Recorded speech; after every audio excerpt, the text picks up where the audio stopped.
As runners, we all challenge ourselves in ways we never thought possible, pushing the boundaries of what we're capable of to smash through targets and set ourselves new, bigger and better ones. This awesome hobby that we share gives us one thing in common, and it brings us together as a community.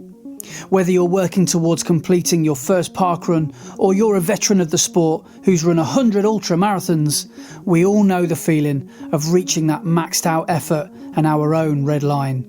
Welcome to our podcast, where your hosts Brett Elsmore and Andy Maguire discuss the struggles, the successes and everything in between on our running journeys, as we all work towards the next time we're running the red line.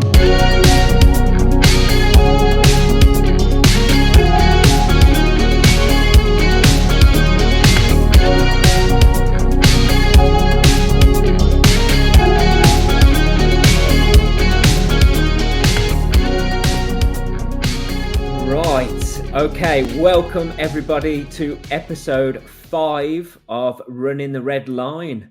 It is Friday night and I am here with my co-host Andy. How you doing, mate? Greetings. Yeah, doing all right, thanks. Doing not too bad. The rain is back. Flooding is back. Worcester is underwater. Honestly, I don't know if it's the same by you, but it's Friday today, but I think Wednesday we had some rain. And it just was non-stop, didn't stop for until this afternoon. And the river levels have risen so quickly that everywhere is just back underwater. And it's can't tell you what a ball ache it is sometimes living in Worcester, because all your local running routes that you seem to do, or that, the first, everyone's got like their 5 milers or their 10s or their half marathons or whatever. To get to my 5 milers and my 10s and my half marathons, whatever, I've got to run on these paths. And now I'm just restricted to dual carriageway running now, basically, for the next few weeks, because, it's probably going to be a week or something. But yeah, so it's just one of those things. So hopefully it sort of chills out in the next few days. Well, I don't run on a Wednesday. Wednesday's always my recovery day. But this week, Wednesday didn't rain in Redditch, but on Tuesday and Thursday, when I do train, absolutely peed it down for the whole time. So I got drenched. Which one was the really bad one? I think it was Tuesday, wasn't it? Yeah. I was out driving, and I was like, thank God I'm in the car and not out running. Yeah, I was out doing a session in that rain. It was horrendous. But it's so funny because I went down to training with the club, and I thought there can't be too many stupid people like me turning up in the heavy rain to go and run a session. And there was about 15 of us. Safety in numbers. You're all as mad as each other. Yeah, exactly that. But no, it even though, it was tipping it down, because you're running with people, it is still fun. It's not a bad thing. What session was that, by the way? Was that, did you say a track session? Or was that on Tuesday? No, we were on the bus route to try and keep it a bit safer. So we were on the bus route, and we were doing we did a session called Dusty Bin, which, for the older people listening to this podcast, will know what I mean by the Dusty Bin 3-2-1 session, but younger people will not have a clue. No. So there was a game show back in the 70s and early 80s called 3-2-1, and Dusty Bin was the mascot of the game show.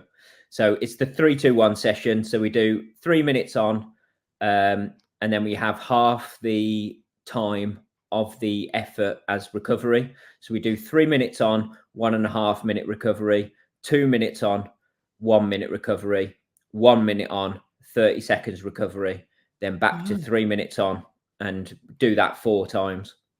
What was your on pace? I was around just under 6 minute miling for the 3 minutes.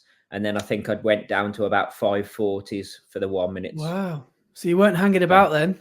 No, to be honest, I was surprised I was actually managing to do that. Number one, I wore completely the wrong shoes, but it just proves that shoes don't always make a difference. Yeah. I was wearing my recovery easy shoes because I actually went down there thinking I was just going to run steady. But no, I got carried away and joined in the session. Of course I did. But my glute was feeling horrendous on the Monday. So Monday when I woke up after Sunday's long run, so I did my first long run on Sunday with some marathon pace in it. So first actual long run session. And then that was all right. More or less hit the paces I wanted to. Not all of them, but there's plenty of time. But on Monday, I woke up and I was in bits. I was in a bit of a bad way, to be honest. I could hardly walk because I was having like a proper nerve sciatic shooting pains all around my left hip. So my right hip that put me out all over Christmas, more or less completely healed now, but it's all shifted over. I think I've been compensating and it's all shifted over to the left. Wow. So yeah, on Monday I got up, but I put my shoes on, went out for my recovery run, and it hurt less running than it did walking. And I think that's because you obviously spent, I think it's because you're spending less time on your foot or your leg with each stride. So you put in all your weight and it's like quite a long time on each step when you're walking, but when you're running. So I went out for my recovery run, but I was struggling to hit 9-minute miles because of the ache and the pain in my glute and my hip. But it loosened up after that. And then I managed to run home from my shop in the evening on the Monday and then went to work on the Tuesday. And whilst I was there, I took my massage gun. And I think I must have hit the perfect spot whilst I was there because when I left work, it felt quite decent. So that's why I went down to session and actually pushed the session. But then, I did wake up on Wednesday and not feel 100%. And then, it's weird because it's moved out of my glute now as well. And it's moved into my lower back and I've got like proper lower back pain, but it seems to be shifting. I think the S&C, keeping that up and being on my S&C has really helped getting rid of this. So fingers crossed it keeps on going that way. Do you know what a really good cure for your severe back pain is? Cross country Saturday. That's exactly what's happening tomorrow. Yes. I knew it would be. I knew it would be. Get those spikes on and run out the block as fast as you can. And then completely wonder what you're doing with your life and just deal with it Sunday. Yeah, exactly. Deal with the pain Sunday. Oh, fair play. So where's your where are you racing on Saturday? So it's the final race. It's race 4 of the Birmingham League. And we are still at the top of Division 2 at the moment. So you could win the league. You could clinch the title tomorrow. It's possible that we could win Division 2 and be promoted up into Division 1 for next year. So who else is in contention? Who are the big rivals? Oh, you know who's at the top. It sounds really bad, but I've not even looked at that. I just looked at where we were. I didn't even look where other people were. Right, okay. I could probably find out very quickly. Talk about your week whilst I'm finding out, and I'll come back once I found it. All right. So yeah, I'm currently in a recovery week because this is week 5 of training for Newport for me, and it was supposed to be my last sort of base build week. But Sunday just gone, as the avid listeners amongst you will remember, I did a race on Sunday. So I did my first half marathon of the year, my first race of the year, and that was in Warwick on Sunday just gone. And it didn't go as well as I'd hoped. Let's just say that. Yes, I did see. Initially, when I saw what had happened, I did think that it was faster than Alton Towers, and I thought you'd got a new PB. But no, that didn't happen this time. You just managed to get through. Unfortunately for you all, there were no ablutions on the course. There was no defecation on the course this time.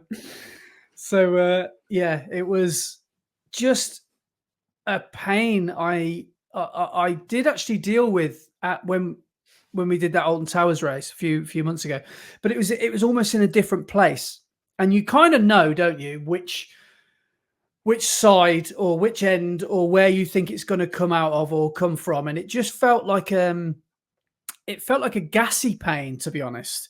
So it felt like a pain that was sort of hanging around. And yeah, I didn't really know how to get rid of it. And I encountered this pain from about 2K in, from about a mile in. Oh man.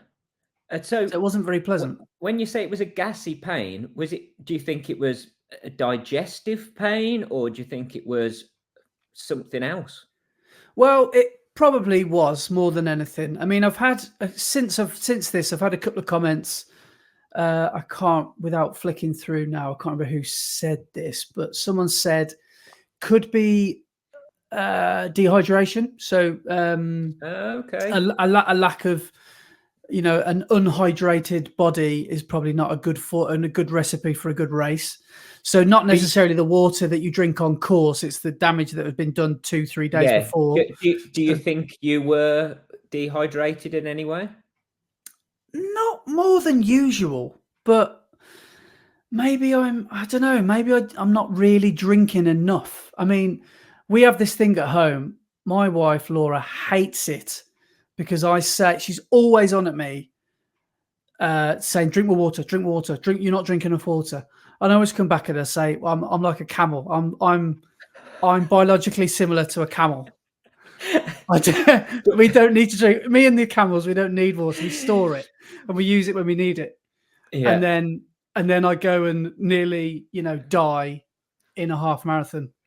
And then, so it could have been something to do with that. Wait until you get into your 40s, and you think you've been to the loo and got rid of all of the fluid that's in you, and then 5 minutes later you're back into the toilet. Yeah, weak blood control. Yeah, once you get into your 40s, you don't hold water like a camel anymore. Oh, really? Definitely not. No. Well, yeah, go on. Have you found your league table, by the way?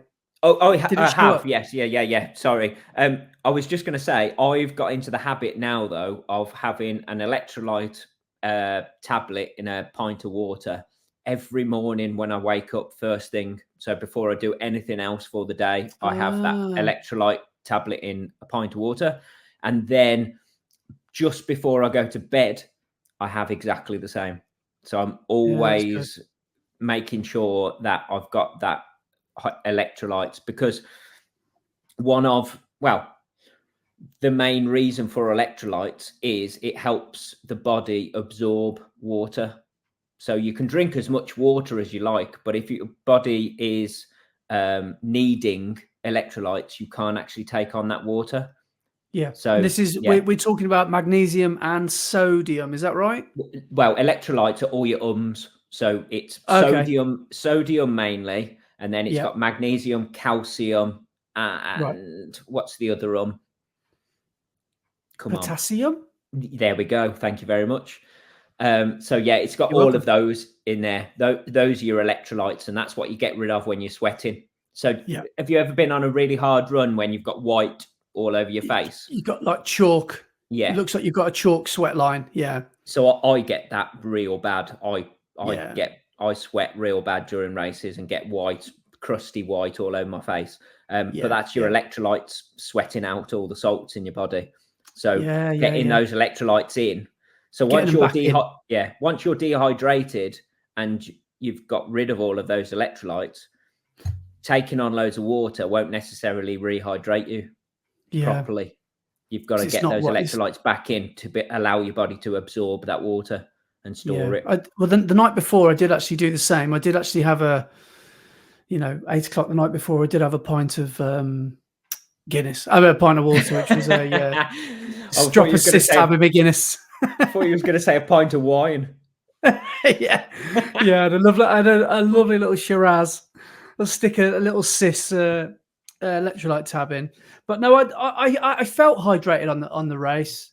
But maybe my problems were more to do with, because the night before, I'm just a greedy bar steward, basically, and I just love eating. I am like a dog. basically. And I always think night before a race, let's just have a carb fest. So we have a lot of the time night before a race, and we'll have like some sort of pasta bake or something. And I just eat way too much pasta. Like I'll go back for seconds and just load up. And bad idea, but I'm just too greedy. I can't imagine Kipchoge and Mo Farah and all those guys. I can't imagine they're probably just eating a normal serving of food. It just happens to be carbohydrate heavy. They're not eating 7 people's worth of carbohydrates, which is what I do. Yeah. To be honest, I'm very similar. And I've said to you many a time, pizza is my downfall. And after a race, I will eat for England. But the night before a race, I've managed to get into the habit of only having the amount that I probably actually need at the start of the race rather than overeating. You actually really went up in my estimation the first time we did Alton Towers. Because you proved to me that you're a really good eater.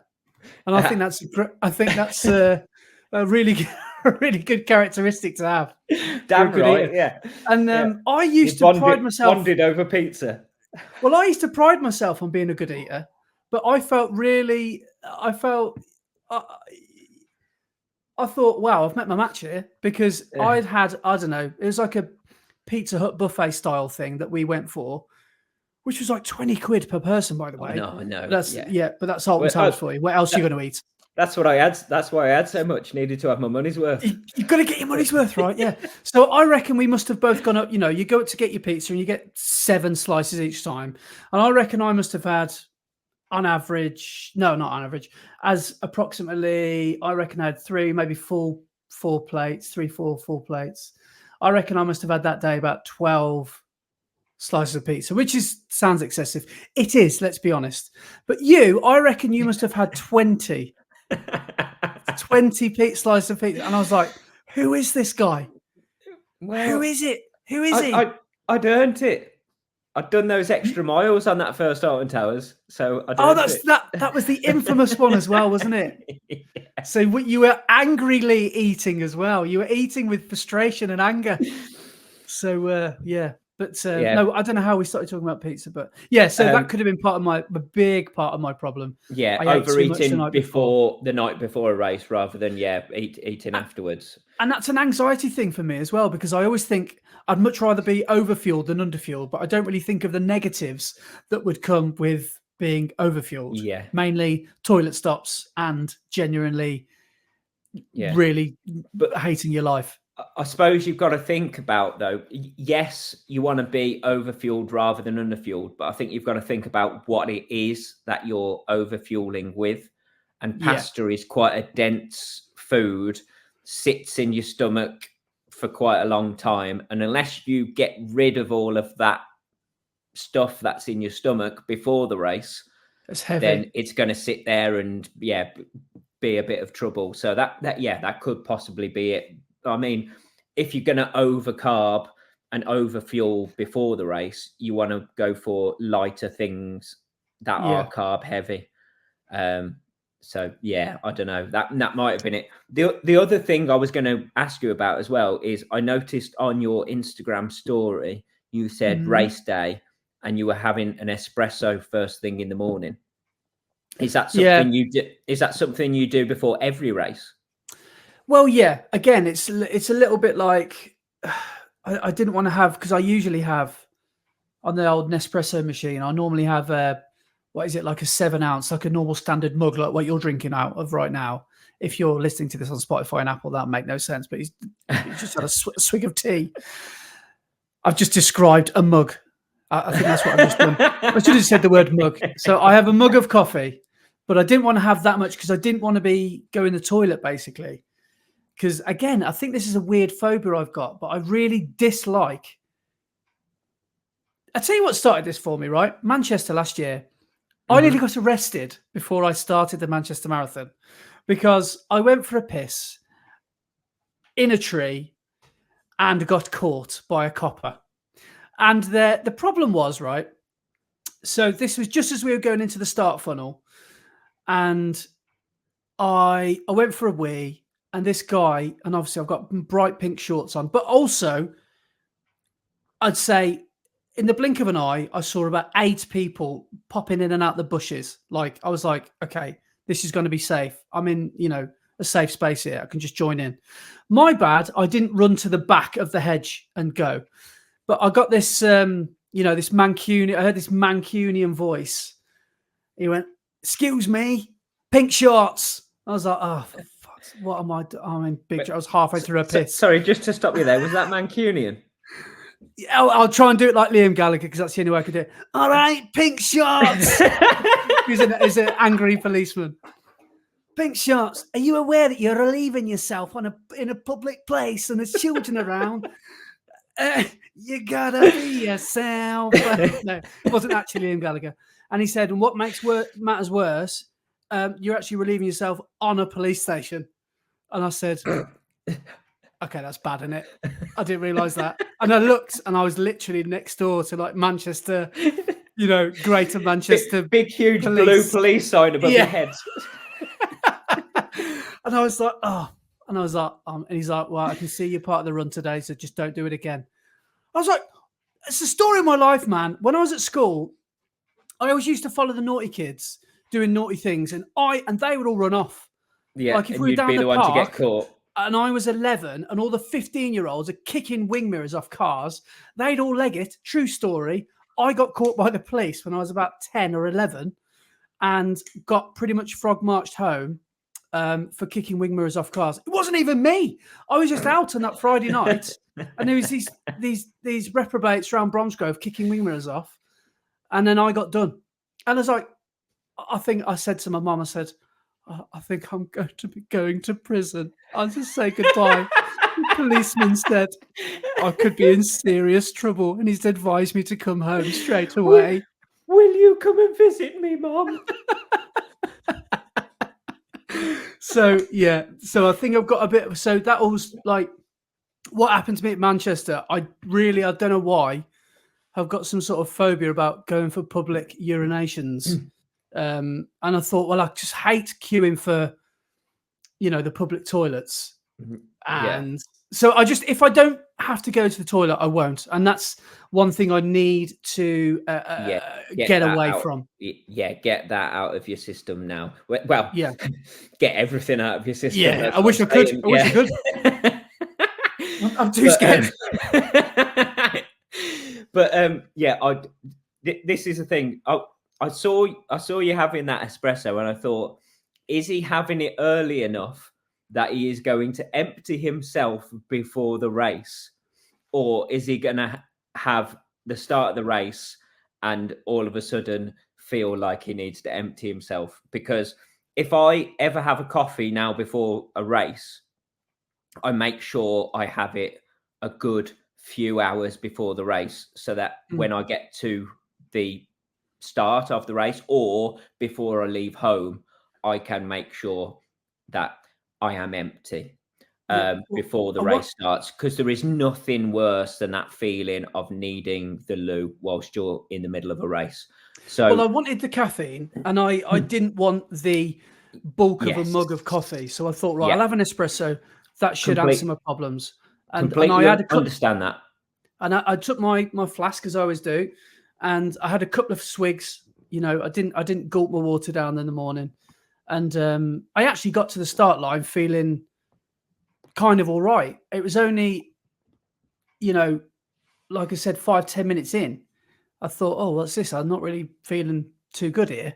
So I think I should have visited the lavatory, even though I didn't think I needed a nervous wee.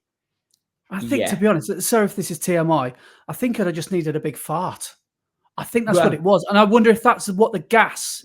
Yeah. Because I crossed the finish line, and it's like the pain kind of went away. So kind of a little bit of the anxiety might have built up in me. And it wasn't even a goal race.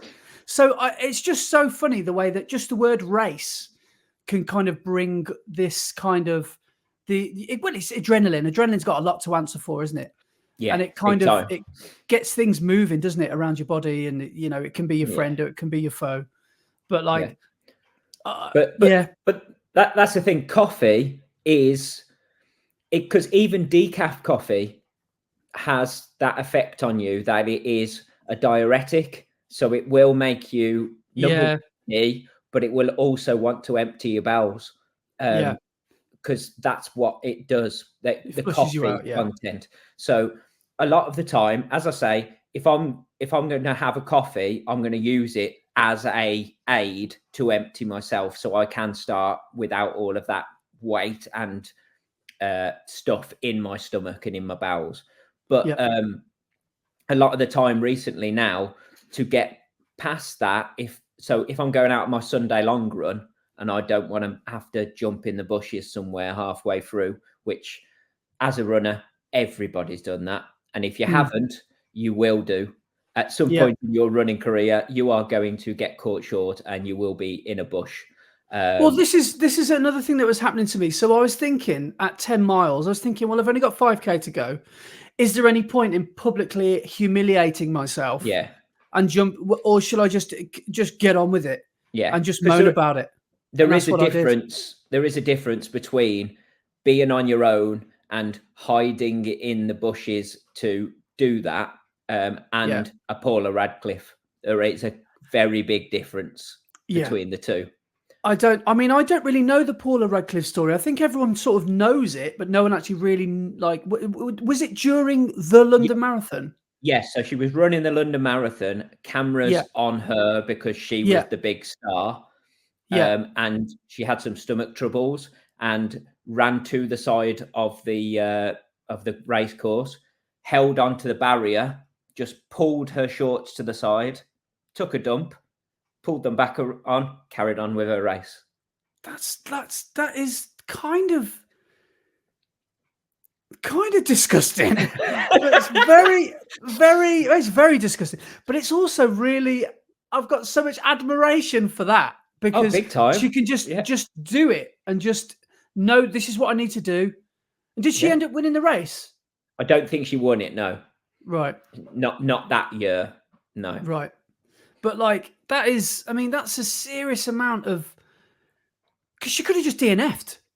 I wonder why. Of course. I wonder why she chose to do it. She must have been thinking, right, if I sort this problem out, I can still have a good go. Because when you're racing a race, I suppose, as an elite, you're not thinking, oh, a PB would be lovely today. You're thinking it's top 3 or it's nothing. It's first prize is 100K, second 10, there's fourth place, 0. But that might have been part of it because you get an appearance fee, don't you, when you're a big star like Paula Radcliffe? And possibly so if you finish the race to get her appearance fee, she possibly had to finish the race. From her sponsors or whatever. Wow. Massive fair play for doing that because I don't think I could have the stones to do that.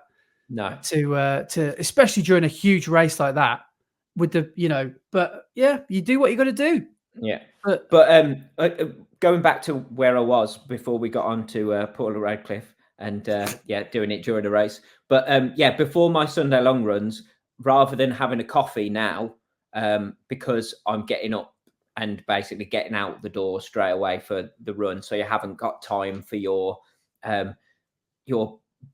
system to relieve itself.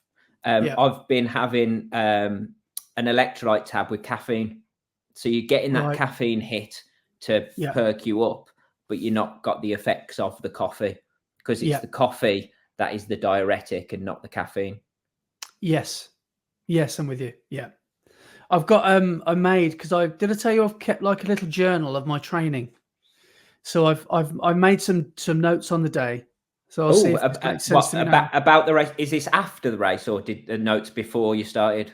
No, after the race. So I just jotted them down straight away. So I put so I did 27K in the end. So I did a warm up at the start, and then I did a cool down when I got home. What is a half marathon in K? What is a half marathon in K? 21. So 27K. So that's it's about 16 mile that day. Yeah, so no, a bit more. Warwick half 144, 457 per K. Shocker. Wanted 138, but got some weird cramp. Too much pasta. Didn't have a peanut butter bagel either. Had granola for breakfast. Maybe the problem. Too obsessed. Who knows? Got overtaken by at least 500 people second half. First half, on pace. 1 kilometre warm up with Rich. He ran throwing Rich under the bus here. Beardy Rich. 1 kilometre warm up with Rich. He ran 1:32 and his PB's 1:27. So that made me feel better. Hilly course, lots of people sell out. And I'm not calling myself a sellout, although I probably am. The race was a sellout. So I looking at my splits, I did just remember that basically for those of you that speak miles, 5 minutes per kilometer is roughly 8 minutes per mile. So I did I went out. My race plan was to go out. Bear in mind, I didn't want to get an actual PB. I just wanted to beat last year's time, which was 1:40. And my race plan was go out just shy of last year's PB pace. And then the last 10K, the second half, just step on it an extra 2 or 3 seconds per kilometer. And you should get across the line, in the 1:30s.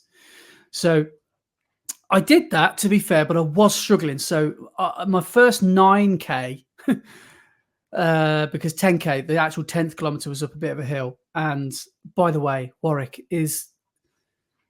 don't want to sound like a broken record, but it is quite hilly, especially for those of you who like a moan about a hill like me. Yeah. The first 10K stayed in the game. Go on. In comparison to Alton Towers, how hilly would you say Warwick was? In comparison, slightly different ball game because Alton Towers is extreme up and extreme down, and Warwick is a little bit more. The hills are still sharp, but there's only 1 or maybe 2 gentle rises for like more than a mile or so. Like there's one at 5K, which is you'll feel that, and then there's one at 10 mile as well. But it's quite the hills are quite sharp, I'd say. But at Alton Towers, they're not that high. These hills aren't high. They're just rolling. They're just Alton Towers is a bit of a head fuck, really, isn't it? Because it's like you can never really catch your breath. Because you're either up or you're down. There's no plateau. At least with Warwick, we did get some nice long downhills, which includes the last mile or two, which is quite a steep descent down to the racecourse, which is quite nice. But there are also some quite there are some quite stinky hills. But I would say as they stack up together, I'd say the Alton Towers one's harder, I'd say. Okay. But it depends what kind of runner you are, because if you can get into your stride, some gentle hills probably might not stop you. Yeah. So if you've trained at a decent pace, you trust yourself to get up them, you'll be fine. But at Alton Towers, it's a little bit more like a trail run, isn't it? It's almost like these hills they'll stop you in your tracks. They'll stop anyone in their tracks, won't they? Yeah. But looking at my splits, I did the first 10K. I stayed at 450, so my PB was 445 from last year.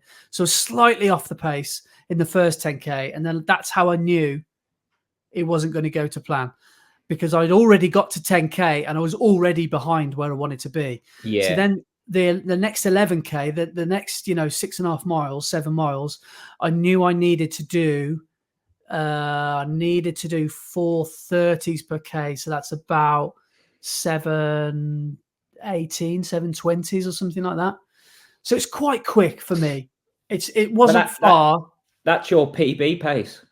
Yeah, exactly. And that's where I thought I was on Saturday afternoon before it had my, when I was going on to Laura, telling her I was a camel and I was just about to eat my, 12 plates of pasta. I was thinking I could have a good go at this because I've ran, only 6 weeks ago, I did a really good 10K over in Hereford. I'm still haven't really had a massive break since we ran, together when we had that big half marathon PB. So I don't feel like that fitness is too far away. I just haven't run as fast as that for a long time. But it was a wake up call for sure. And I was really pleased that I made those mistakes. And I was really pleased that those problems showed their face and they arose on race day, because I won't make those mistakes again on the races that I've got coming up, especially for the Newport Marathon. And I'm also proud of myself for just getting through it, because there were times where I just thought, I'll just walk this. But then I said, no, I'm not going to walk this. I'm going to see if I can get through this by running it. And looking at my Ks here, I was down to like my slowest K was 5:20 per K. And so I wanted 4:20s by. What was your average on the second 10K? If you were doing 450s on the first 10K, I was probably looking at this. I would be 5:05, 4:58, 4:47, 5:15, 4:51. I'm all over the place. 4:58, 5:19, 5:21, getting slower now. 5:06, 5:04, 5:02, 4:10 to finish. So it's about 5:05, 5 minutes. So 8-minute miles to finish. So I started out about 7:50s. 7:45, finished with 8 minutes. But overall, I finished with a 4:57, which, again, I'm going to come across as really ungrateful. And, he's forgotten where he's come from, hasn't he? Remember, only a year or two ago, he was running 1:45 and he was really pleased about that. Now look at him. But, like, I finished, when I realized my fate, I was just thinking, you could have done a lot better today, to be honest. You could have done a lot better today, Andy. And it's not like I'm ungrateful for running. Let's face it, still a good time. I just knew I could have done better. Yeah. But if you look at it another way, and look at it at a different angle, if you weren't running the Warwick half, you would have been doing marathon training.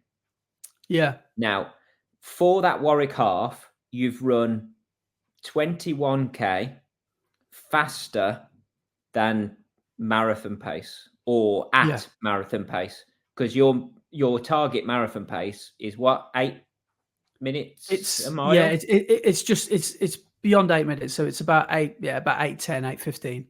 So you've just run that whole half marathon at marathon pace. Now, at this point of your marathon training, if you hadn't have done that race, you wouldn't have done 21K of marathon pace during a Sunday long run. You wouldn't be at that point within training at the moment. So looking at it at a different point, you've actually done better than you should have done at this point in training.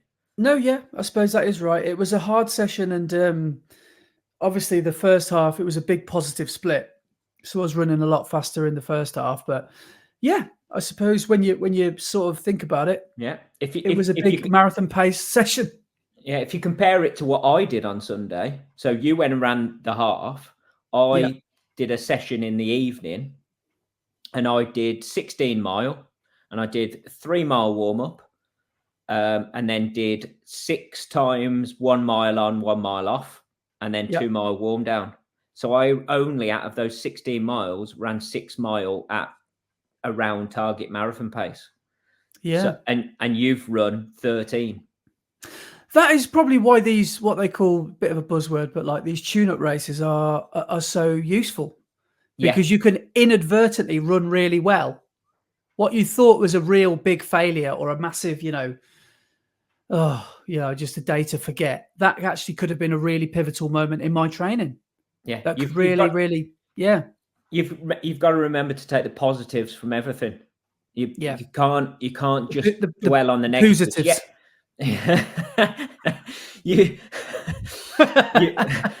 That's the name of this episode. Taking the positives. Yeah. You've completely thrown me off there. You've got to just take the rough with the pooth. Oh man. Sorry, go on. Where were you? You've completely thrown me off my my stride there. What was I saying? Yeah, you can't always look at the negatives. Yes, you can have targets for everything that you're doing. Yeah. But you're not always going to hit targets, and it's never always going to go right. I mean, you'll have training sessions where you won't be able to hit pace and you'll have an absolute shocker. But because it's not in a race situation, you won't feel the same as you did Sunday. And it's only because it's got that name of race that you're feeling like you are about that run that you did on Sunday. If it wasn't a race, you'd have been really happy with that for Sunday. Yeah. Oh yeah, absolutely. I would have, and I wouldn't have run like you said, I wouldn't have run anywhere near as fast as that, because up until Sunday in this marathon block, in this training block, I've run a grand total of about 3K. So about 1.5 miles, 2 miles at marathon pace during a Sunday long run. Exactly. So yeah, it was, I mean, I would never, obviously I don't like the way that the race felt. A positive split is a bloody horrible way to run a race, especially when you're feeling like you're fading fast. But you know, I did some decent work in the first half. Second half was about survival, and in a way, that's how my marathon may end up going. And that was quite good that I was able to hang on and just not throw the towel in. And it just, I was just, it got to a point where I was thinking, I'll tell you where I was at. I was thinking, if I throw the towel in now, I've got about 7 mile walk to the car. So I might as well just carry on. Yeah. Because I've got to walk the route. Either I've come or I'm supposed to go. So I might as well just carry on. Yeah. You've got to see every race as a mastermind question right at the buzzer. I've started, so I'll finish. Yeah, like that. Yeah. But whilst we're just chatting about the Warwick race, it was really good to see sort of a couple of the old YouTubers there. So we saw Rach, which was nice to see Rachel. Saw her in the first mile, and she just came and had a chat with me, but then she just like cracked on. So I don't know how Rachel actually did. She would have done it a lot faster than me. So it's good to see Rachel. I saw Ryan Baker at the end. I didn't see Hayley from Rayleigh Adventures, but I saw Ryan. I think he had a really good race as well. I think he did a PB.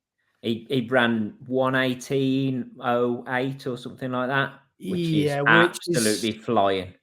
And that's flying because I mean, you normally times it by 3 to get your feet, don't you? So there's 200 meters of elevation. So it's about 600 foot, something like that. Sound about plausible for a So it was a decent, a lot of elevation in there. So he did well, and the middle-aged running man saw the mom.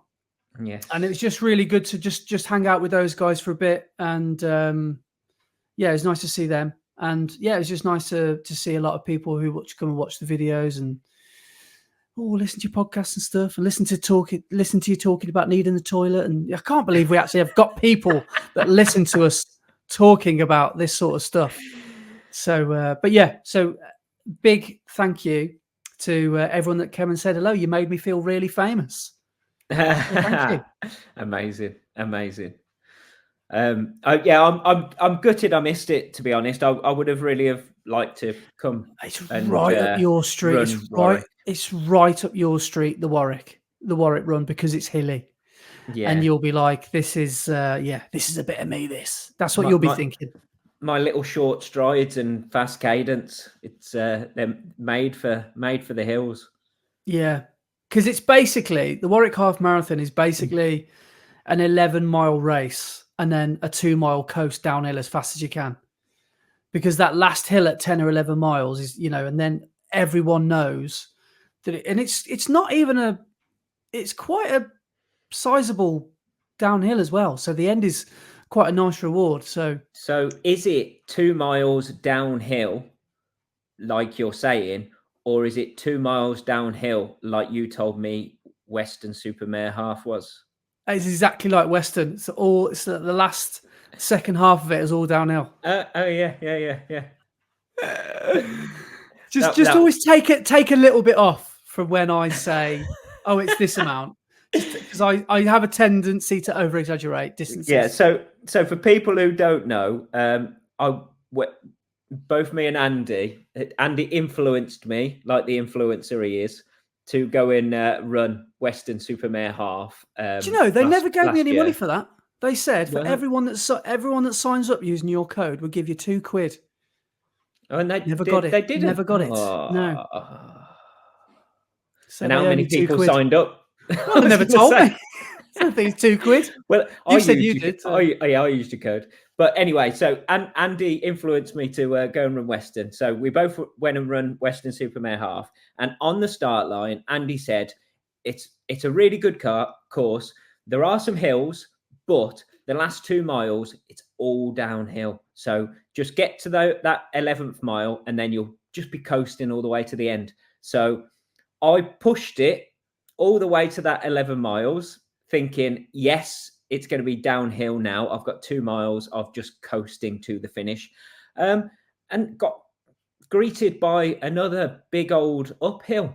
And it turned out the last half a mile was all downhill. Last 2 miles is net downhill. net. What actually the last 2 miles is uphill, quite a steep uphill, then really undulating bit out to a cone, back along the undulating bit to then go downhill for the last half a mile. So net downhill. So if Andy ever tells you the last 2 miles are all downhill, don't believe him. Just take a little bit off. Just a little bit. Just take a few meters off. But no, I've got to be fair though. The Warwick, the race was quite good. It was busy. It was a sellout, and it was mild as well. I forgot to mention that for a February day. What was the like wind 10 like? degrees. Not bad at all. Really? No, it's a circular route, so you're always going to have a little bit of a headwind, but you're always going to have a tailwind at some point. You'll probably the majority of the time have a crosswind, which is what we did. But the route is fairly not that exposed, if you know what I mean. So there's a lot of high hedges and trees, and I didn't feel like it was too much of a hindrance on that day. But my head wasn't really in the game, to be fair. But I didn't find it. I didn't find it that bad at all. Yeah, because when I went out in the evening, it was proper windy. It did get windy as it went on. Yeah. But I think there might have been a course record set as well that day. Oh, wow. Yeah, there's a guy sponsored by Koros. It's called Doug something. Yeah. Oh, yes, because... And he looked lightning fast. It was a top flight race, wasn't it? Top flight race. Yes, it was one of the top flight races that Sports Shoes are doing with Run Through. Is it Sports Shoes doing it? Or is it just top flight races with Run Through? I'm not sure. Sports Shoes. Anyway. I don't know. But yes, he man, what did he do? 1 hour 66 minutes, was it? Yeah, I think that sounds about right. That's crazy. Phenomenal. But what I did want to say is I wanted to give a big shout out to Lisa Thomas, who is one of our fellow B&R runners. So Bromsgrove and Redditch runner, and she came third in the ladies. That's amazing. And she was I think she was about 45 seconds behind the girl who won it. So what a she battle. was close. Yeah. So, and there was a bit of controversy, so I hear, in the ladies' race, because the points and the score for the series and everything specifically goes off gun time. And the lady who came in second, Hayley Carruthers, actually ran it faster than the girl who came first on chip time. But because it's off gun time, she came second. Wow. So you need to be right at the front then. Yeah. For that advantage. Yeah. So if you look in the results, Hayley Carruthers, who came second, her chip time is faster than the girl that won it. But because she started a bit further back and came across the line second, she got second place. Wow. That is something I would never even contemplate. Yeah. But I suppose if it's a race, it goes off gun time, because it's like anything. You can't. It's like if you went to the Olympics and you started 5 seconds later than the people at the front, and they crossed the finish line, but you were 3 seconds behind. You wouldn't go, hang on, I won the gold medal. I was faster. Imagine me lining up with them lot. I won the gold medal. If you're at the Olympics, if I finished 3 seconds behind Kipchoge, brilliant. I couldn't even do a 5K in the time it does a marathon. Yeah, but you know what I mean? Like if it's an official race, it's got to go off gun time. They can't go off chip time, because that that isn't the race as such. It's It's it the takes way all you the cross drama the out line. of it. Yeah, for it's starters. Yeah, it's the way that you cross the line. So so a little bit of controversy. How do you say it? I would probably go with controversy. Okay, there which we go. is quite controversial.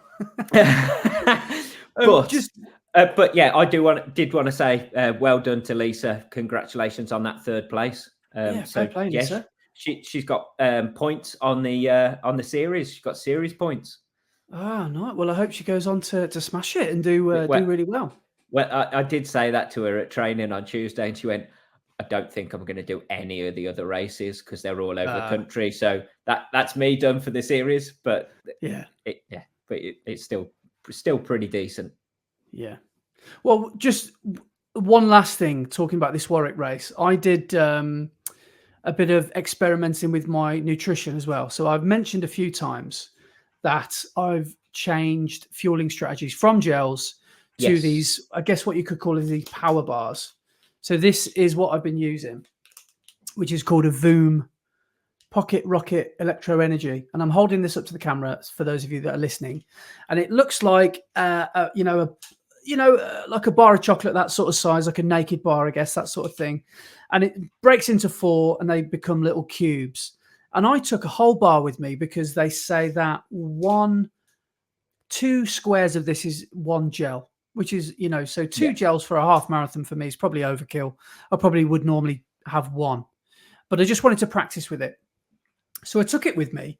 And what I thought I'd do is I would actually open the seal in advance because Brett will tell me a good little marathon hack that I don't do, which he'll tell you about afterwards, which is probably better than what I did. But I just left everything in the pack, but I pre-opened it. And I wore some cycling shorts under my shorts. And these cycling shorts have got pockets. And I put the Voom bar in the left-hand pocket. The phone was in the other one. And about halfway around, about 40 minutes in, 35 minutes in, reached into my pocket. And the consistency of these things, especially when you eat them, is a lot like Kendall mint cake. So it's a solid structure of a bar.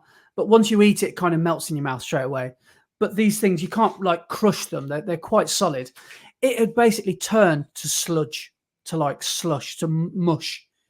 So it was inedible pretty much. I would have had to like open it and just it would have been couldn't do it.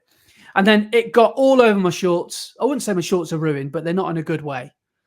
And my pockets are all, it's really sticky and all that now. So yeah, that was a strange one.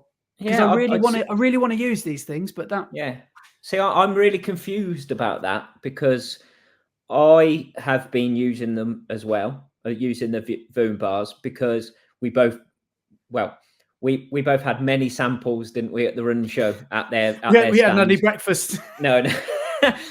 So we tried every flavor several times at the running show. But we were really impressed with them. So I bought some of the Voom bars as well, and I've been using them on my long runs, and I've been keeping them in my pockets too. So they're pressed against my skin and heating up.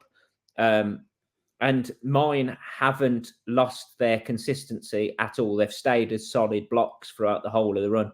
So I took more than I needed out on Sunday and came back, and the ones that I didn't eat are still solid blocks. So it's strange that yours. Have you got that little bag to hand that you were showing me before we went live on air? I can show you now. Yeah. So I'll just have a chat with you guys just while Brett's in his kitchen. I'll try and audio describe what he's doing. He's opening his door. Wow, he's like David Beckham level OCD. Just open that cupboard door again. No. All his like labels are facing the camera and they're all perfectly aligned. So he's gone in to get his nutrition or his freezer bags. So I've been using these ones, which are the Pocket Rockets still, but they're the caffeine kick ones. So they've got in each bar there's 138 milligrams of caffeine, 101 milligrams of taurine, and 50 milligrams of guarana. in these. So the ones that you've been using have got extra electrolytes in them, but they haven't got the caffeine, have they? 120 milligrams of electrolytes, 60 minutes of energy, it says. Yeah. Yeah. I don't know if there's any carbs in it. So these ones, they've got exactly the same amount of carbs. Have they? Yeah. So they're 175 calories and 45 grams of carbs per bar, which is the equivalent of 2 gels, because a gel is normally about 23 grams of carbs. So yeah, 2 gels worth. But I break them up and put them into a little bag. And these are the 2 that I bought back. So I took 6 blocks out with me on my long run for 16 mile, and they were sat in my pocket. I had 4 of them, and those are the ones that are left, and they're still not lost their shape or anything. So it's really strange that yours have lost their solid state and turned into a goo. Yeah. So I think it's just because they were against my body, like literally against my sweaty leg. And there was a bit of compression from my cycling short as well. Cycling short pocket, maybe, I don't know. But whilst we're on that subject, I got a comment on my YouTube video, which I think you might be interested to hear. Go on. It's from Max AFC. Okay. I presume he's called Max. I presume he might be an Arsenal fan. Maybe that's maybe that's why he appears quite frustrated in life, because he's an Arsenal fan. I don't know. Or it could be Altrincham, Anderlecht. Who knows? Okay. Don't use bar as fuel on race day. Gels only. Chewing is the first part of the digestive process. So think if anything needs to be chewed, it is going to be harder for your body to digest and absorb, i.e. you're going to get a stitch and stomach cramps, etc. Also, chewing and breathing is very difficult. What do you think about that? What a ridiculous comment.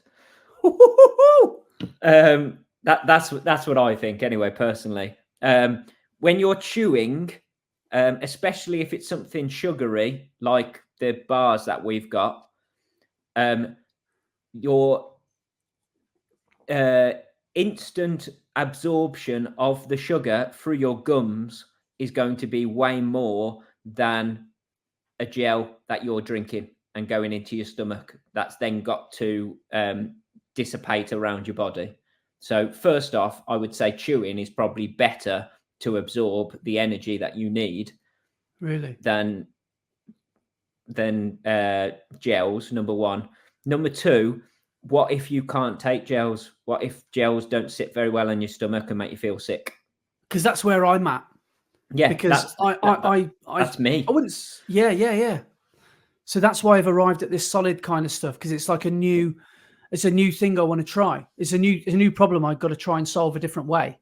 So that's why I don't want to do the gel. So yeah, and also the consistency of those Voom bars, because they're like Kendal mint cake. They are basically just sugar. They're just like a block of sugar. So how can you get any more easy to dissolve and absorb energy from it than a block of sugar which just melts in your mouth? No, it's not like it's a block of fudge or toffee. No, you know what I mean? Exactly. It's not a boiled sweet you're going to choke on. It couldn't really be any easier, could it, to eat? Yeah, two bites and it basically turns into a goo, which is like a gel. So it's not, I wouldn't say it's any harder. And before I've started using these, I've always used the energy jellies. So they're like Haribo's, but they're made by Power Bar. So they're the Power Bar Power Gel shots. Yeah. And I've always used those. And because they're like Haribo sweets, they take a lot of chewing, but they've always sat really well on my stomach. And I've never not had the energy I need in a race from using those. These are the cola ones you swear by, aren't they? Yeah. I absolutely love them. Number one, cola is one of my favorite flavors, so that helps. And number two, they've got caffeine in, so they give you that little kick. So how do you, on a marathon then, majority of people would probably take a gel every, I don't know, half an hour-ish, 40 minutes. Yeah, every 5K-ish, they say, don't they? So yeah, I mean that's another thing we can deal with that another time. Do you take a fuel every nominated amount of time, or is it distance? But anyway, that wasn't what I was going to ask. How many do you take with you? How do you plan? And do you So normally have many left over?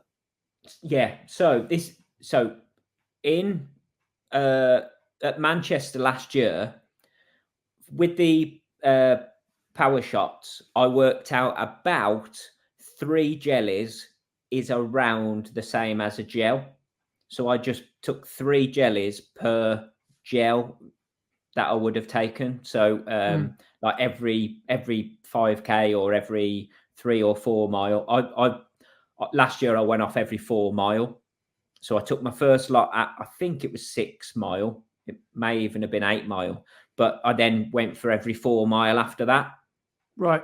And I just took the amount of jellies that I needed to be able to have 3 every 4 mile.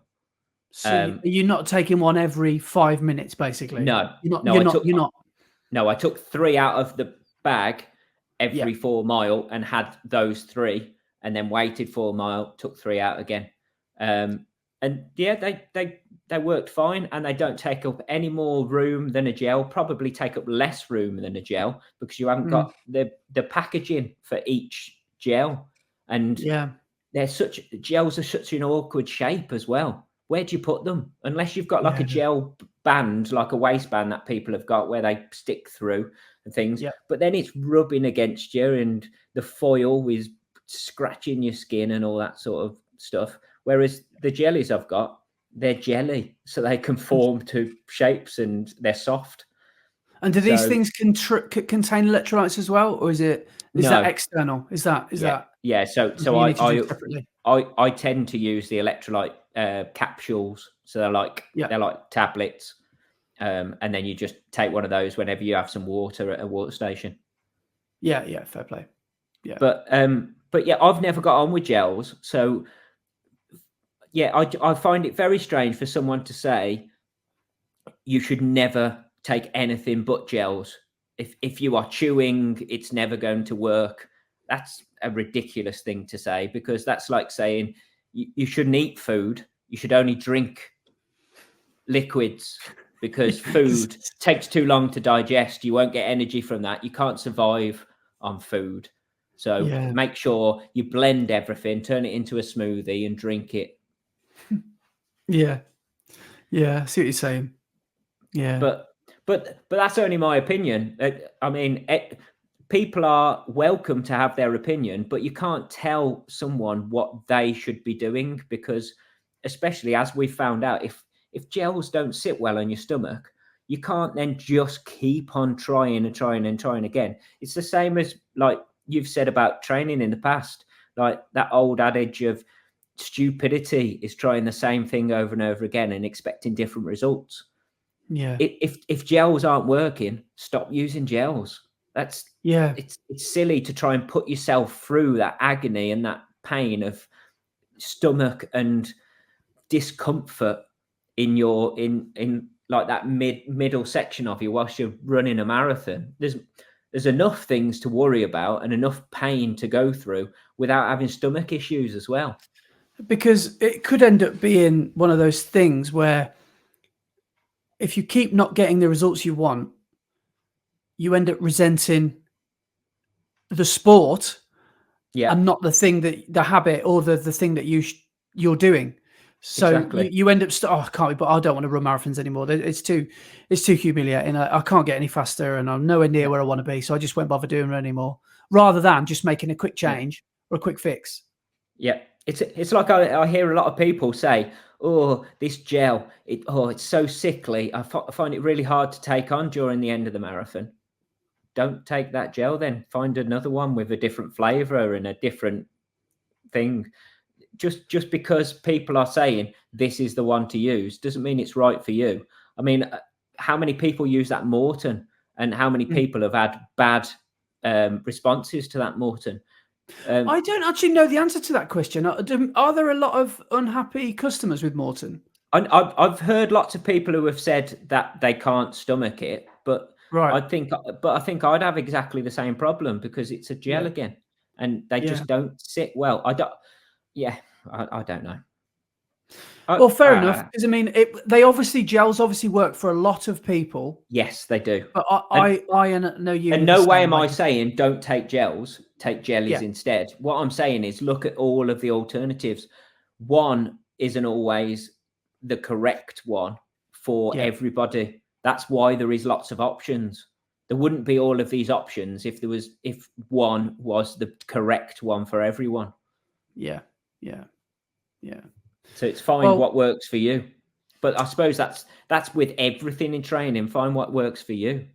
Yeah. Same as shoes, same as everything. Oh, Nike Alpha Flies are the best shoes. You've got to wear them to be able to run a good time. But what if you don't get on with them and don't like the feel of them under your feet? Does that mean you've got to keep on pushing through that discomfort? Yeah, valid point. Well, while we're hurtling through time and space, talking about all these sorts of things, there's one huge thing that has rumbled and rocked the running world this week, which we haven't really talked about. So I don't know how we're going to do this in a few minutes. Yes, this is a big topic. We might have to come back to this next week, because the other thing is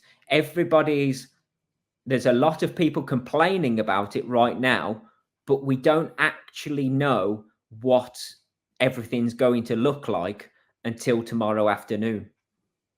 Shall we say what it is that we're talking about? Go on then. We forgot to mention that. So Parkrun have announced this week, all of a sudden, with no real notice, they have, expunged, deleted all course records and they've scrapped age grading results from Parkruns, including junior Parkruns as well. Yes. And in their words, their PR words were, it's in the name of inclusivity, and new people coming to Parkrun should feel that these numbers and these parameters should be a reason to not put them off. What I'm trying to say is, these numbers that you see week in, week out are basically putting a small section of people off, and Parkrun are worried that they will deter people from doing the Parkrun. So, big topic. Yeah. Huge topic, because it goes deep, doesn't it? Yeah. Shall I be really controversial again? What a ridiculous statement. What a ridiculous thing to say. How can results and people achieving things and doing well put people off? You need that data.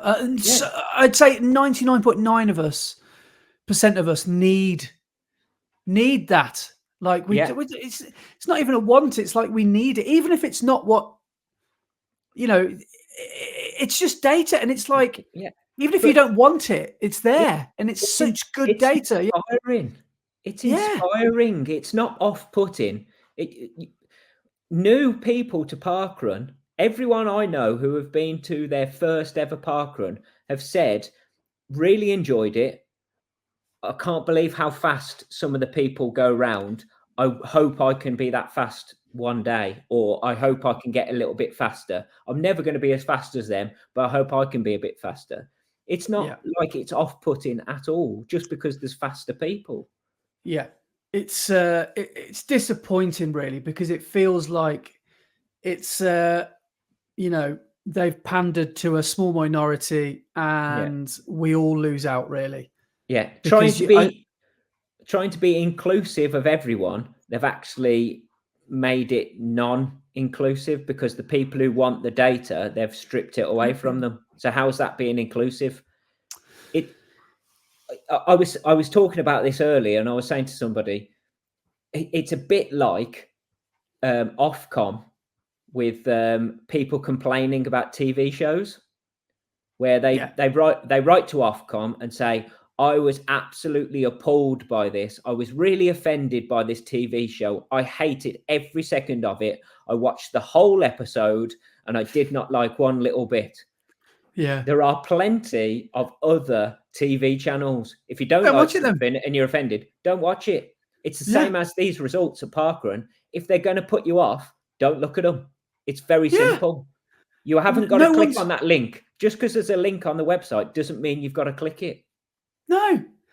It's the results are a way of making this thing that we all love. It's not a race. We all know that. It's a timed run. And you know, I get that they can never ever say, you know, it was going towards too competitive and it was going towards race territory.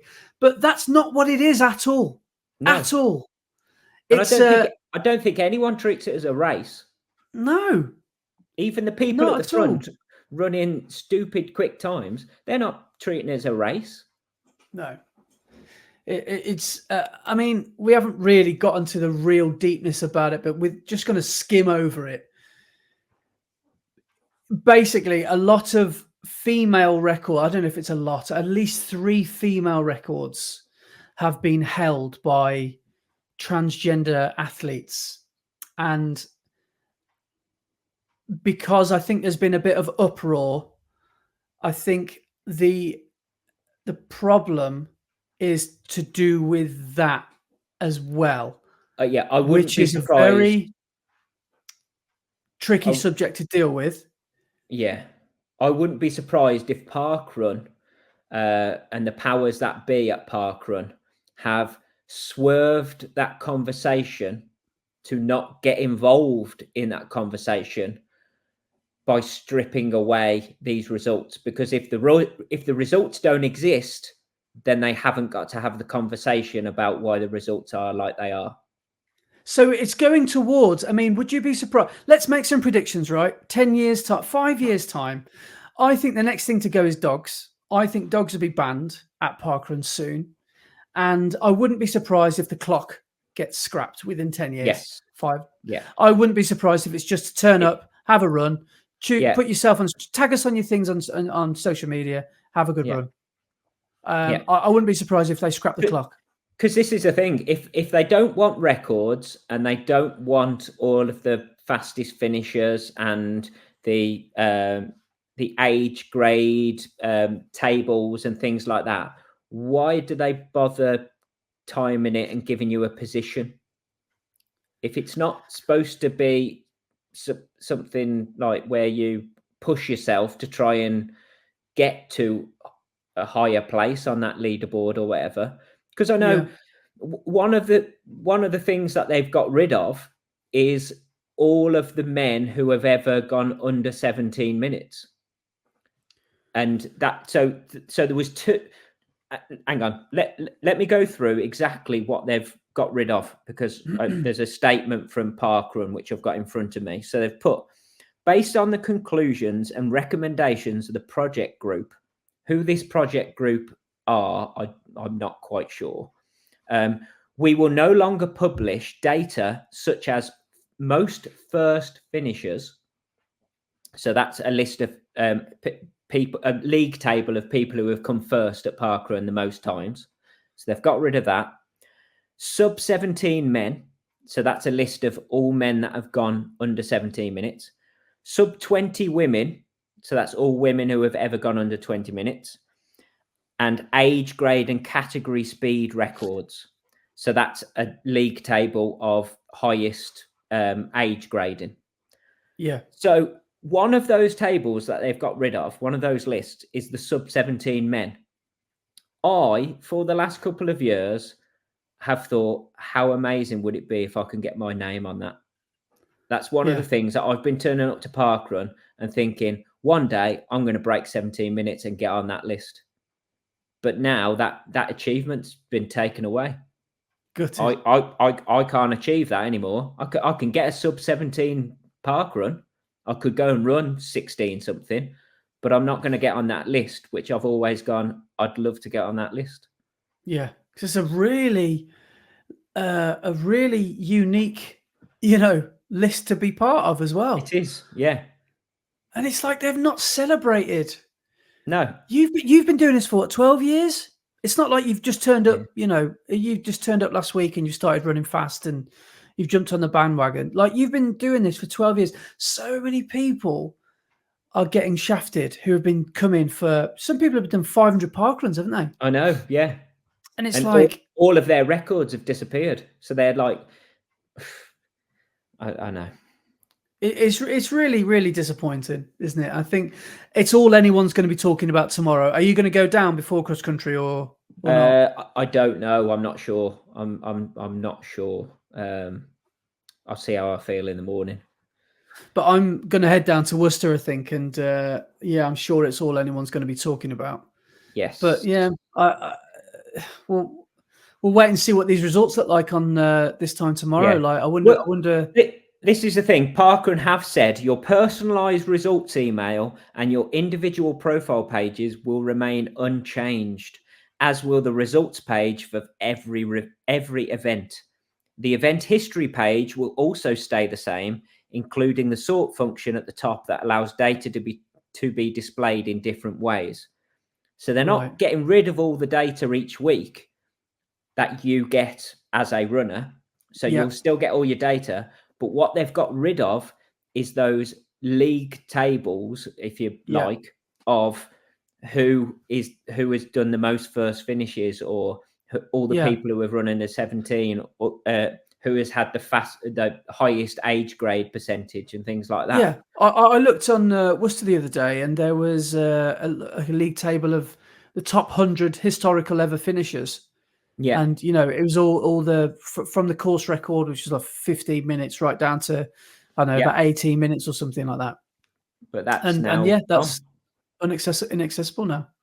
Yeah. Very, very sad, really, because some people would have made it their life's work to get on that, and like you were chasing that, and it kind of leaves a sour taste, really, doesn't it? I feel the same, because I love nothing more than going down to Parkrun with Daisy, with our dog. And I know that soon there's going to come a time where she's no longer welcome, and that's how it feels. And it's going to be a sad day, because I love taking Daisy down, because it's basically based on the dog thing anyway. Because they made it 12, 18 months ago. Everyone had to. You can no longer allowed to have like them on a leash or on a belt. You had to have them a short handheld. But the thing is, right, if you owned a dog, these people in Parkrun HQ, I bet you none of them have got dogs or have ever run with a dog. If you get rid of the leash, that makes it more dangerous, because with Daisy, I don't care if any volunteer or anyone has a go at me, I'll say, I'll let go of her and we'll see what happens, and we'll see how many people Daisy takes out, because she would be like a bullet. She would seek and destroy. But because if she's tethered to me, she's not going to go anywhere. She's not going to do anything. And if there is more of a risk of me letting go of her, if I trip or fall or whatever, I would have to let go of her on a short leash, and she'd cause more potential problems. So I just think a lot of the time, these parkrun initiatives are made by people with these, what did you say? A focus group projects. Yes. Project. Who are these people? Well, it says on this thing. Where did it say? We just have to take their word for it that they're a focus group. Yeah. Just hang on, I know it's got it here somewhere. We have considered feedback from a range of people, including those who have signed up with Parkrun but not yet participated, those who had participated once, and from a range of regular participants. Why should they get a say? No offense. Exactly. They've never been. If you've been once, okay, you've probably got more of a say than someone who's never been. Yeah. Why would you get a say on this if you've never, ever been? Yeah. That's mental. I know. It's just crackers. Yeah. It's inclusivity gone mad. It really is, because they're literally getting the thoughts and opinions on people that may or may not even think about doing this one day. It's ridiculous. And they might have just signed up to Parkrun because their husband or wife or son or someone else in their family has signed up for Parkrun, so they did it at the same time, but they'd got no intention of going to Parkrun anyway. So yeah, some people get signed up because they use Vitality life insurance, don't they? Yeah, and they get some sort of like perks from that, and it's like they probably don't even know what Parkrun is. no, But they're probably, yeah, we'll sign up for it. Yeah, go on, we'll become a statistic. It turns out we've got a say in, in whether they should expunge the course records. Yeah, get rid of them. That'll make me want to come next week. yeah, Ridiculous. it is. What I will say though is, I know you just said like it feels like they might get rid of dogs and everything, but I would guess that if they start to try and make it less competitive and try to make it less racy, even though people don't think it's a race, but if they try and make it less competitive, dogs will be even more welcome because it will be more of a community jog rather than the other way. Bring your horse. Yeah, bring a donkey. Bring a cow. I did see someone commented on a post somewhere. I can't remember where it was, but they said I'm probably going to start taking my dog down because there's no point in trying for a good time now. Yeah. So yeah, it's a strange old. It seems strange that they're not actually asking the parkrun community what parkrunners want. They're asking the non-parkrun community what they want from parkrun. Yeah, parkrun is a massive part of so many of our lives. I mean, some people won't use it. Some people won't do parkrun for whatever reason. But for a lot of us, it's been life. It's been Saturday morning for so many years. And I've only been relatively a bit of a newbie. I've only been doing it 2 and a bit years, but it's a huge part of my life. So let alone people that have been doing it. Yeah. The 2 running brooms, they've been doing it for about, they've got 1,000 parkruns between them. Yeah. So, absolutely. It's strange. It's crazy. It's a bit like, I'm going to use a really terrible analogy now. It's a bit like asking a vegan what you should sell at a barbecue. You know exactly what they're going to say. It's set up for them. It's set up for their win. Yeah. Do you know what I mean? Yeah. What meat should we serve on this barbecue, Mr. Vegan? Yeah. It's. I don't really. But I think they'll. What I do want to say though is, please don't take this out on your local parkrun volunteers. Your core teams. No. Your core teams at parkrun. Trust me, they think the same as you. And they had no say in any of this at all. So please don't put your I don't want to say anger, but your don't let them be the brunt of your frustration. Yes. Yeah. Don't put your frustrations onto them, because they're just as frustrated. They don't understand just as much as you. They're just following what Parkrun HQ have said. And yeah, it's disappointing because they are going to get a load of flack from people being disgruntled by it when they had nothing to do with it at all. So please don't take it out on them. Your core team at your local parkrun work really hard and they do it for free. They are volunteers. So treat them with respect, because they're just as in the dark about it as we are. Yeah. Well said, because they're the people that make it happen at the end of the day. Exactly. So yeah. Well, before we go, it's time for Brett's end of the podcast quiz at the end of the podcast. So this week I couldn't find any running questions. So you've got general knowledge. But there is another general knowledge quiz. There is a link between these answers. Some of these, I've looked at them and they're actually really easy. All right. So general knowledge, question 1. Find the link between the 5 answers. Which British city claims to have more canals than Venice? It's Birmingham. Correct. I love that stat.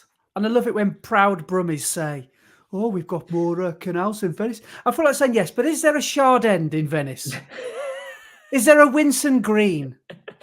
You know. But what I will say is, yes, Venice looks a lot more beautiful than Birmingham.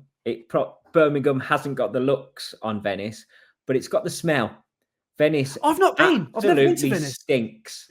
It Does stinks of stagnant water. Yeah. Okay, It's beautiful, looks lovely when you're wandering around, but my God, it doesn't half stink. You'd rather be in Shard End when you get to Venice. Okay. So, number 2, what is the third most popular selling soft drink behind Coca-Cola and Pepsi since its launch in 1987?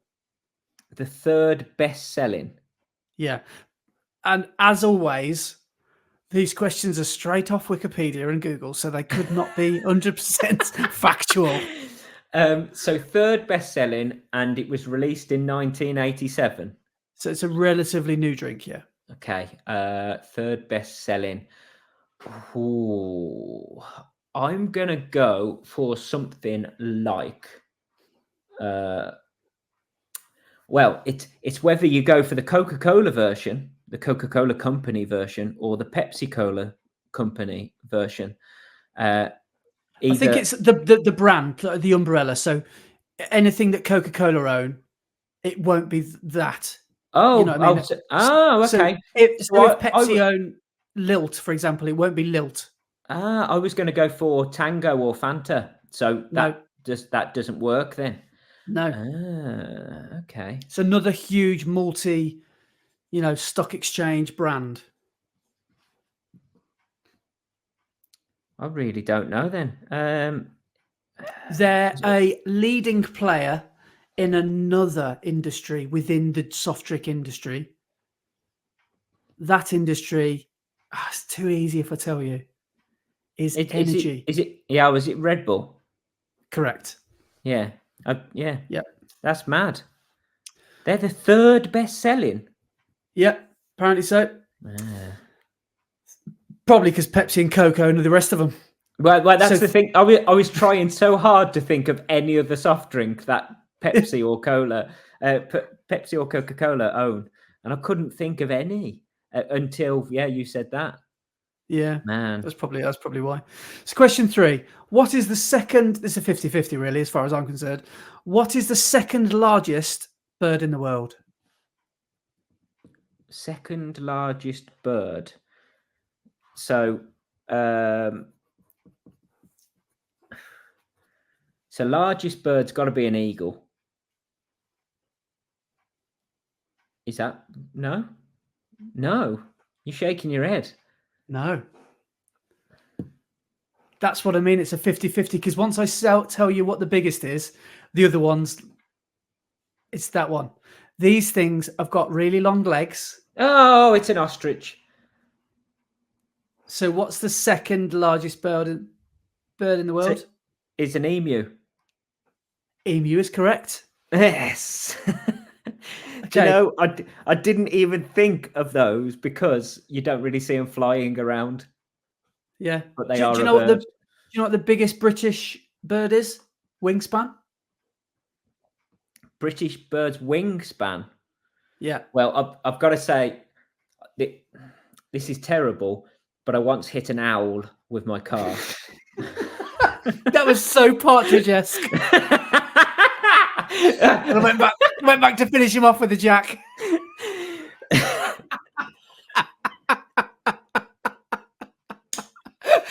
I know, a cracking owl sanctuary. Yeah. I was driving down the road and an owl swooped down and flew straight into my windscreen. I shouldn't laugh. No, I know. But it hit my windscreen and then tumbled along my roof and made loads of bangs along the roof and then just ended up in a plume of feathers behind me. I felt really, really bad. But you felt like a right twist too. Oh. And you're calling me Partridge. Yeah, I know, that was bad. But afterwards, when I got home, I got out of the car and there was a greasy smudge all across my windscreen. And the wingspan, so there was the main body of the owl where it had hit, but the wingspan was like bigger than the width of the car. Wow, really? Went further than the windscreen. So, yeah, it was mental. Would that be your answer? No. The biggest wingspan, I'm going to say, what, 1.5 meters, 2 meters? No. So what is the biggest British bird? Oh, what is the biggest British bird? Yeah. British bird. Yeah, this is not part of the quiz, by the way. I'm just riffing now. A kestrel. Swan. Arquez. Arquez. Swan. Yeah, it's the answer is a swan. Swan, yeah. Oh, yeah. Wow. A swan will take your arm off. I know. Where has that come from? My mum has always told me that. Oh, it's will break your arm. I've never seen anyone walking around with a sling after a fight with a swan, but you never know. Okay, question 4. You'll like this. They're all owned by, were owned by the Queen, now owned by the King. Yeah. So never. Have you seen that film? Is it About a Boy with Hugh Grant in it? When the little boy throws a loaf of bread and it kills a swan. Right, question 4. You'll like this. Taking you back to your 90s days. Jared Rebecki. Yes. You know who he is straight away. Toady. Is a character from an Australian TV show Neighbours, but how is he more commonly known? Toadfish Rebecki or Toady. And correct. Do you want to know the depressing reason? I know that. Go on.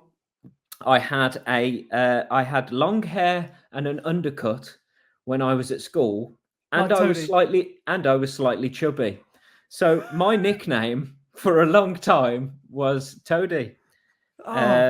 And people telling me I looked just like Toadfish. Yeah. He's an absolute stalwart of Ramsey Street, though, isn't he? He's brilliant. I think he's still there, isn't he? He's still. I think he is.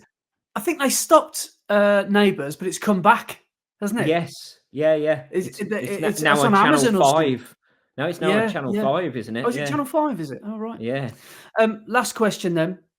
Where was the first Disneyland resort to open outside of the USA? Where was the first Amazon? Disneyland. Disneyland. What? Where? How did I hear Amazon? Because I said Amazon in the last thing. Is that what TV show Neighbours is on? Oh, yeah, sorry. I thought it was on Amazon for some reason. Man. So where was the first Disneyland outside of the US? Yeah. It's got to be either Tokyo or Paris. I'm going to go with Tokyo. It's correct. 1983. Yes. So with your 5 answers, can you find a connection? So there was Birmingham. Yeah. Red Bull. Emu. Toadfish. Tokyo. That's it.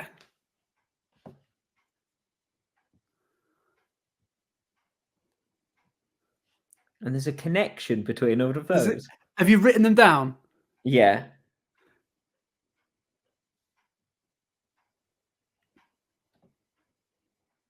I really can't work that out at all. Can you see a connection between those 5? Oh, amazing! Hey, that's brilliant. Brett's quiz at the end of the podcast quiz. And the answers all spell Brett. And on that note, I think it's time to say goodnight. Amazing, dude. That was fantastic. What a great way to end a podcast. Jared Rebecki. Toady. Good lad, Toady. Do you remember his brother Stonefish? His brother was called Stony. That's a proper early 90s reference, that. That sounds like a character that should be in a Pauly Shore film, Stoney. Have you seen, by the way, my Spot the Difference I told you I was going to do? Each week on my screen, something's going to be slightly different than last week. Do you know what? I've been looking at that plant pot and thinking, why is it on its side? I've been looking at that the whole episode. Yeah, I just turned the plant over. Luckily, it's not real. So yeah, I've been looking at it for the whole thing and thinking, does he know that's like that? Because he was really particular about that table the other week. so have Brilliant. a good look. Next week there'll be a different, something different. Fantastic. Brilliant. Right. Well, we are on an hour and 34 minutes. So just quickly, did you actually find out who your big rivals are? Yes, sorry. Across Yes, country? I actually did. Let's have a look. So I we asked are you that in about an hour and 20 minutes ago. yeah. Sorry. So in the series, we are in first place. So Bromsgrove and Redditch are in first place. In second place are Solihull and Small Heath. And in third place are Hales Owen. Ooh. And I think it's top 3 get promoted. So just underneath Hales Owen are Stratford upon Avon and Aldridge. Right. I see a lot of the Aldridge vests in races. They're like pale blue, aren't they? I've seen a lot of those. Yeah, I've seen those. So Awesome. yeah, out of the, how many are there? 14 teams. Yeah, 3 will go up and 3 will go down. So hopefully we will get promoted because we have got quite a good lead. So hopefully that's on the cards, but hopefully we end up winning the season as well, which would be amazing. Nice. Well, good luck to you and the team tomorrow. Thank you very much indeed. Yeah, have a good run at Parkrun, and look forward to hearing what the results are like. They shouldn't change too much, but No. yeah, we'll see. So, Yeah, but yeah, Ace, thank you very much, dude. It has been an absolute pleasure once again, and thank you so much to everybody. If you are still listening right now, you are a real one. You are one of our true followers. So yeah. Maybe let us know if you've ever hit an owl. Yeah, thank you very much. Thank you so much for listening. And yeah, we'll see you next week, guys. Cheers. Bye.